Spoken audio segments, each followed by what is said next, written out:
Okay, maybe it's about time as a PWD officer na i-vlog ko to.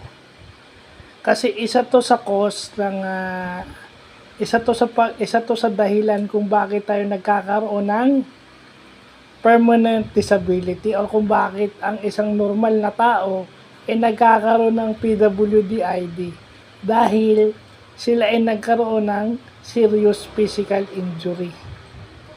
So ano tong serious physical injury? Ito ay incapacitated ka for more than 30 years.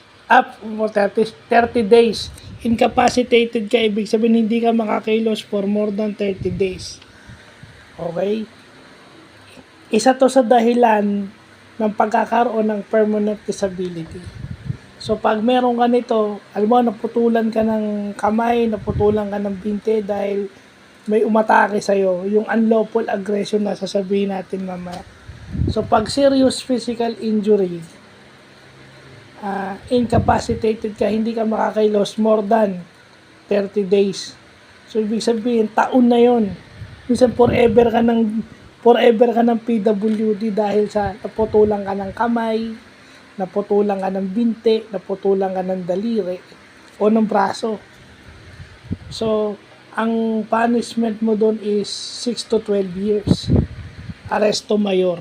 So yun yung alam nyo. Kasi minsan, halimbawang nangyari sa inyo to, hindi nyo alam ang pwede ikaso rito as a PWD officer, yung bawsi pa. Yung bawsi, yung mga taga-barangay pa magpapaliwanag sa inyo at minsan yung paliwanag sa inyo ng mga taga-barangay o ng pulis hindi nyo maintindihan dahil sa sobrang galit. So, ito dapat yung ginugoogle nyo. I suggest i-google nyo itong serious physical injury. No? Tinitingnan dito na kaya ka nagkaroon ng serious physical injury dahil ikaw ay brutally attacked with force or may weapon. So kung ikaw ay naputulan ng braso, naputulan ng binte, dati sa serious physical injury, ano mo, may nakaaway ka at may bala kang pilayan, ayan, magiging PWD ka nang dahil sa kanila. Serious physical injury na may 6 to 12 years. So dapat may magbablog nito.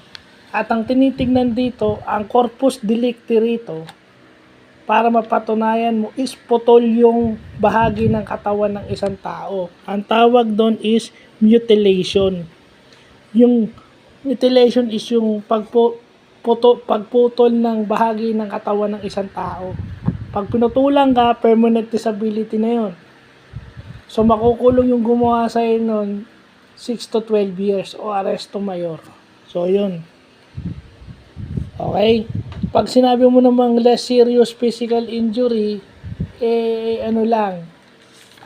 incapacitated ka 10 days. Pag hindi ka makakilos 10 days, ayan, slight physical injury. Yung na-sprain ka, nagkaroon ka ng na-sprain. Kumbaga parang natapilok ka, ganyan, or may malaki kang sugat, 10 to 30 days yan. So, slight physical injury yan. So, less serious physical injury. Pag nasugatan ka ng malaki, or binato ka ng bubog, 10 to lang. Ibig sabihin, basta hindi tumama sa mata mo. Kasi, pag nabulag ka, serious physical injury ngayon. Pag sinabi mo namang slight physical injury, ito yung away bata. Yung nagsuntungan lang ngayon, nagkaroon ng pasa, after ilang days, wala na. So, slight physical injury yun. Ano ka lang doon, ang ano mo lang is, magbabayad ka lang ng fine. Or 30 days ka lang makukulong. Then sa less serious physical injury, 6 na buwan kang makukulong. Less serious 6 na buwan. Pag slight physical injury, 30 days ka lang. So, ba't ko sinasabi to? Kasi mahirap magka-record.